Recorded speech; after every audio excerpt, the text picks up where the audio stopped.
Yo, what's going on, guys? My name is Baker. Today I'm going to be showing you a quick tutorial on how to maximize using your Luts in Premiere Pro.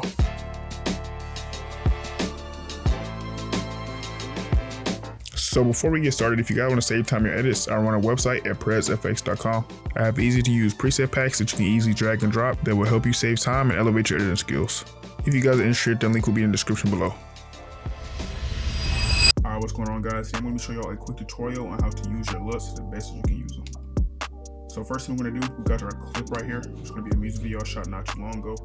So basically, Luts are just presets that can help you color grade. So for me, I'm definitely not any kind of colorist. I definitely don't know how to properly color grade, but that's why Luts are probably the most important thing that you can do for your edits.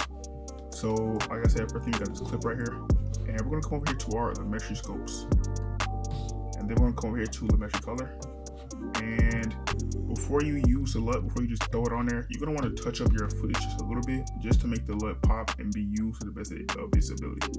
So first we're going to play with our blacks and just touch it up a little bit before we throw the LUT on. So the blacks is going to be right down here to 0. So you're going to want to make sure the bulk of your blacks are not touching the bottom like this. So just give them a little bit of room to breathe. It's okay for a little bit of touching, but the majority of it should not be touching the bottom. And then same thing with whites. The whites up here, just make sure they're not touching the top too much. So if you bring it all the way up here, you got the whole line touching. You're just going to overexpose your footage. So we're going to come down here with our whites. Just right before the touching the top. And then shadows, I feel like, are more so to the eye, however the clip is looking. So you're going to bring these shadows down. Just about right here. Highlights are the same way. Just going to bring up your highlights in your footage. Just kind of eyeball it. However it looks, going to be from clip to clip basis. We're going to play with our contrast. So if you raise it up, it's going to make it a little bit too contrast. And for Luts, if you add a LUT on top of it, it's going to come out a little crunchy. So for Luts, you're going to bring your contrast down. And I feel like when you bring the contrast down, it makes it a little bit more faded, just a little bit, just so you can let the color grade or let the LUT soak into the footage a little bit more. So about right here, exposure, I feel like you don't really need to play with that unless you mess up your footage. So say you it's a little too bright, you can bring it down, or it's a little too dark, you can bring it up. But I think for this shot, it came out pretty good. And we're gonna play with saturation, tint, and temperature a little bit later. So right here, we got our adjustment layer. We're gonna come up here to new item, click adjustment layer, and make sure everything's looking right, and then press OK. Drag on our adjustment layer. And once we get our adjustment layer dragged on, we're going to add our LUT onto the adjustment layer so you can edit it later. So right here for the Lumetri color, come down to basic correction and put LUT. And we're gonna come down here to browse. So right here, I got a couple different LUTs, some from Tropical Color, but the main ones I use from Tiny Tapes, and you can pretty much find LUTs anywhere. They sell them pretty much anywhere. You can just look at them online or wherever. So click on Tiny Tapes, and you just want to pick a cube. I'm gonna pick 167. That's probably my favorite one I use. And just like that, you can automatically add color and just add a little bit of texture onto your footage. So next, we're still going to touch it up just a little bit more. We're going to come back down to our regular footage, and we're going to come to our curves. So next thing, we're going to play with hue and sat, and we're going to use the eyedropper to click on the skin. The skin is probably the most important part of the color grade. You want to make sure that skin kind of pops. Depending on if you have a subject in your shot, just make sure that skin is looking right. Like right here, it looks decent, but it's looking a little bit faded though.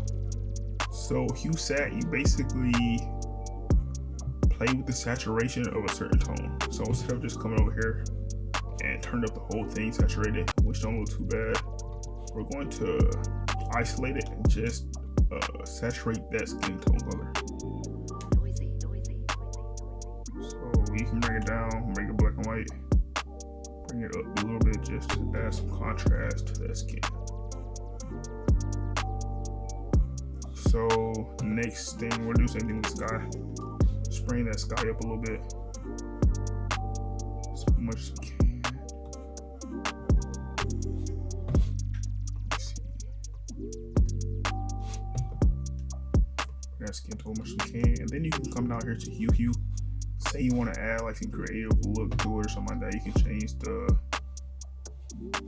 color of the sky or something like that, or same thing with these trees. If you want to do some kind of creative look, change the color of the trees or whatnot. So that's all we got for color grading right now. So next thing we're going to want to do is come up here to our basic correction again, and then tint and temperature is going to be the next thing you play with. I think for me, most of my footage, I like to have somewhat of a green tone to give it a little bit of a film look. So we can come down, make sure we got our footage selected, and play with the tint just a little bit.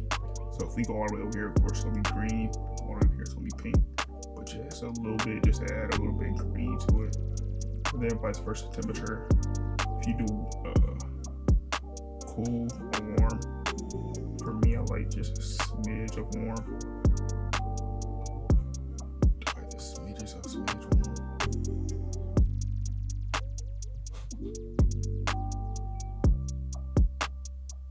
And I think we're gonna come back over here, and you just want to keep playing with it. So I like bring up these a little bit, and then I think. That's gonna be part of the red. We're gonna bring up that red, make it pop just a little bit.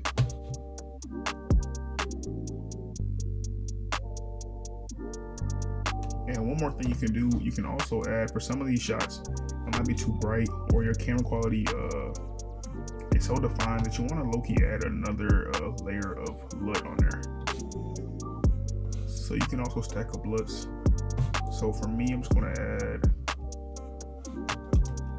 104, and as you can see, that looks a little crunchy, a little too much. We're going to come over here to our effects controls, make sure we got this layer selected, and we're going to bring down the opacity just a little bit, and then bring it back up just enough for it to look a little something. And for me, I think that's a good color grade. I think it's not doing too much, but it still makes sure all the colors pop. We got the green popping, we got the sky looking good, skin tones are looking vibrant, hat looking vibrant, and I think this is a perfect shot, honestly, because it got the symmetry going on, and I think that's a good shot for color grade right there. We're gonna do before and after, so take off everything, turn off, and simple as that. You got nothing going on, blank clip. And turn everything back on. Got a full color graded clip. And that's pretty much it for this video. If you guys enjoyed the video, make sure you like, comment, subscribe. I got a couple other tutorials that you can use to elevate your editing. And I also have a website at PRESFX.com that you can use to elevate your edits.